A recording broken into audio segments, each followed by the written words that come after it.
समुद्री तूफान आज कमज़ोर होकर डिप्रेशन में तब्दील हो जाएगा। कैटी बंदर में ज़िंदगी मामूल पर आने लगी। कैटी बंदर से नकल मकानी करने वाले माहीगीरों और मकामी अफराद की वापसी शुरू हो गई, जबकि मकामी अफराद का कहना है कि बारिश के बाद रास्ते दलदली हो जाने से आमदरफ्त में मुश्किलात हैं। कैटी बंदर के देहाती इलाकों में मकीन अपने घरों और दुकानों पर पहुंचना शुरू हो गए।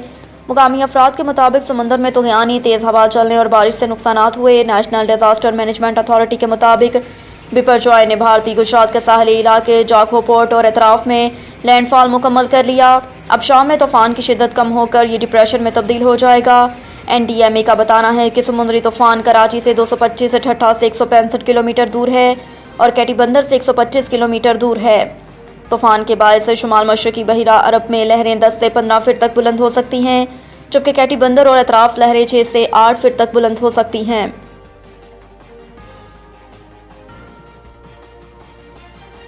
आइन में जुर्म की सज़ा की मुद्दत का तयन न होने पर नहली 5 साल से ज़्यादा नहीं होगी। बिल मंजूर। सेनेटरी इजलास में तहरीक इंसाफ और जमात इस्लामी ने तरमीमी बिल की मुखालफत की। इलेक्शन एक्ट की सेक्शन 57 में तरमीम के तहत इलेक्शन कमीशन आम इंतखाबात की तारीख या तारीखों का ऐलान करेगा। इलेक्शन कमीशन इलेक्शन प्रोग्राम में तरमीम कर सकेगा। इलेक्शन कमीशन नया इलेक्शन शेड्यूल या नई इलेक्शन तारीख का ऐलान कर सकेगा।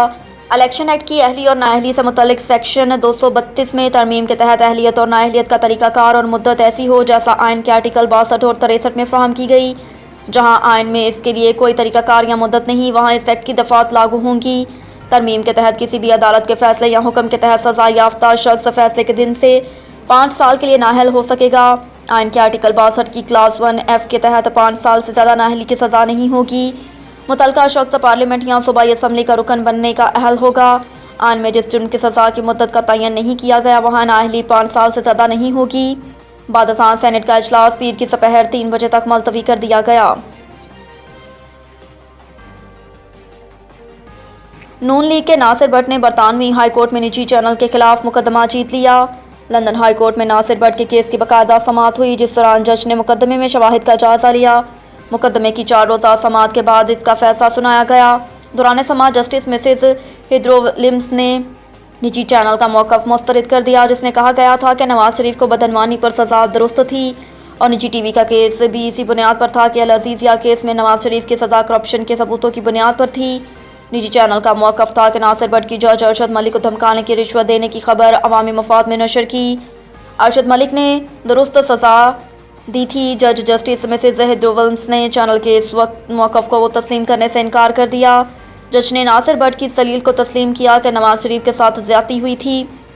नासिर भट्ट ने खुफिया तौर पर वीडियो बनाकर जज अरशद मलिक को बेनकाब किया। जज की वीडियो बनाकर नवाज शरीफ की बेगुनाही के लिए इस्तेमाल गलत नहीं। नासिर भट्ट ने जज को बताया कि उन्हें एक लम्हे के लिए भी ये महसूस नहीं हुआ कि नवाज शरीफ ने कोई गलत काम किया।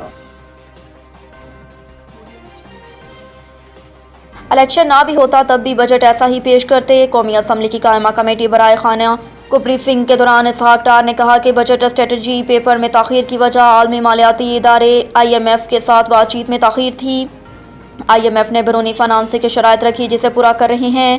ताली दोनों हाथों से बचती है। तमाम इंतज़ामात कर दिए गए। एक गैस पाइपलाइन का असासा $50 अरब का पाकिस्तान के पास है, जबकि रिकॉर्डिंग से $6000 अरब हासिल किए जा सकते हैं। उन्होंने कहा कि इलेक्शन ना भी होता तब भी बजट ऐसा ही पेश करते। बजट में 223 अरब रुपए के टैक्स इक़दाम किए गए, जिसमें IT सेक्टर और SMEs पर तवज्जो दी। CPI 29% और कोरोना इन्फ्लेशन 20% के लगभग है।